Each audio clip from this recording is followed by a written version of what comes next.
Então, meus queridos, nós vimos que essa graça comum, que é estendida sobre toda a humanidade, né, ela envolve todos os homens, tanto os maus como os bons, né, ela é diferente da segunda graça que eu vou apresentar para você, a graça salvífica, a graça que conduz o homem à própria salvação, que leva a pessoa a Cristo, que é dentro do seu íntimo, convencido dos seus próprios pecados.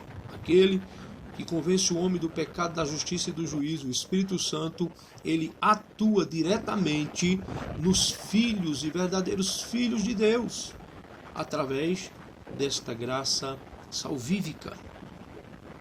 E ninguém pode vir ao Pai, João vai dizer, né, no capítulo 6, verso 44, ninguém vem ao Pai a não ser por mim. Ninguém pode vir a mim se o Pai que me enviou não o trouxer. E eu ressuscitarei no último dia.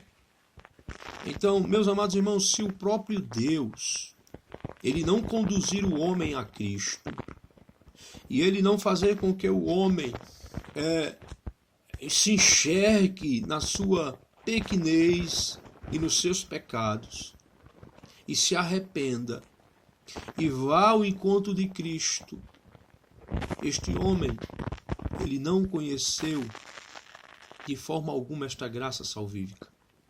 Ele vivencia a graça comum, mas não conheceu a graça salvífica.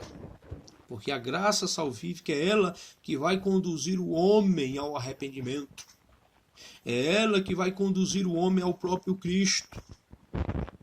E ela renova os corações, e ela liberta o homem do pecado. A graça salvadora se manifesta claramente em Cristo. João diz no seu evangelho que a graça e a verdade vieram por meio de Jesus Cristo. Mas vale ressaltar aqui, meus amados irmãos, isso é muito importante eu dizer a você, que isso não quer dizer que não havia graça salvadora antes de Cristo, ou seja, no Velho Testamento, no Antigo Testamento. Todos os nossos santos irmãos do Antigo Testamento, Isaac, Abraão, Jacó, eles foram salvos e aceitos por Deus através da sua fé. E a própria palavra de Deus, o Antigo Testamento, todas as suas circunstâncias, as suas conotações vai apontar para o próprio Cristo. Então eles visualizavam isso através da fé.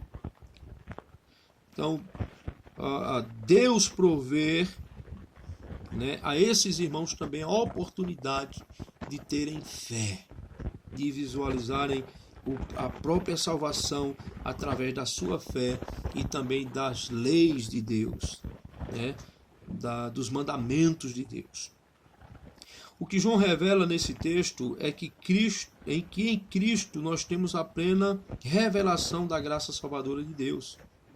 E é que é somente por ele que podemos receber essa graça salvífica.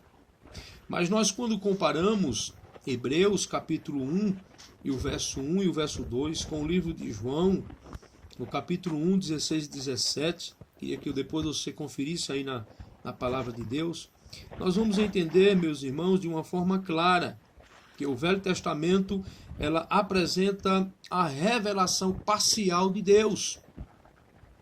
É uma revelação apenas parcial de Deus, onde que o Novo Testamento mostra a revelação através de Cristo. E esta revelação agora, ela é completa, ela é plena na encarnação do Verbo, na encarnação do próprio Senhor Jesus Cristo. Amém?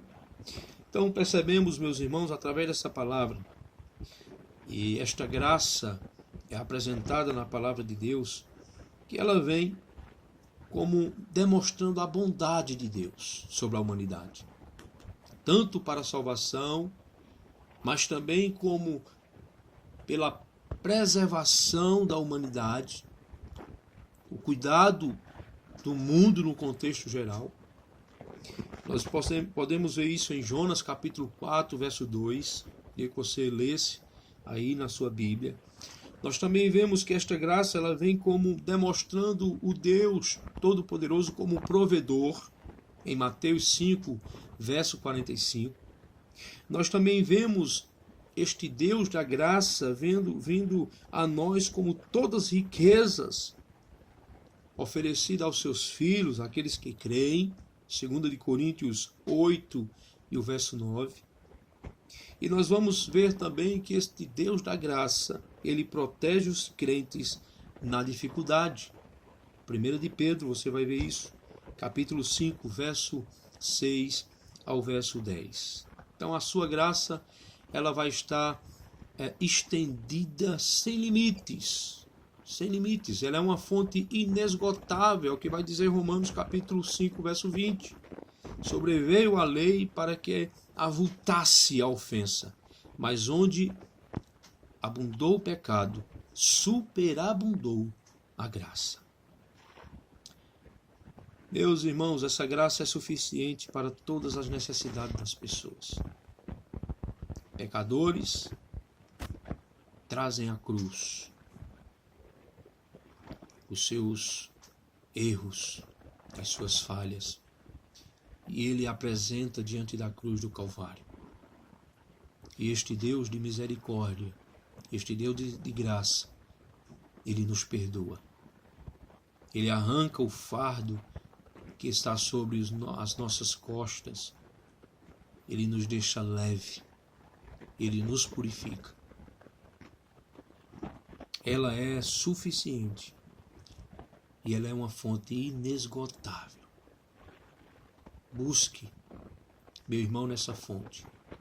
Busque nesta graça divina, esta oportunidade de você estar se entregando a Cristo, reconhecendo nele todo domínio, todo poder, toda soberania. Que o Senhor nos abençoe e que o Senhor nos proteja e que nunca tire sobre nós esta infinita graça e esta infinita misericórdia. Amém? Fique na paz de Deus.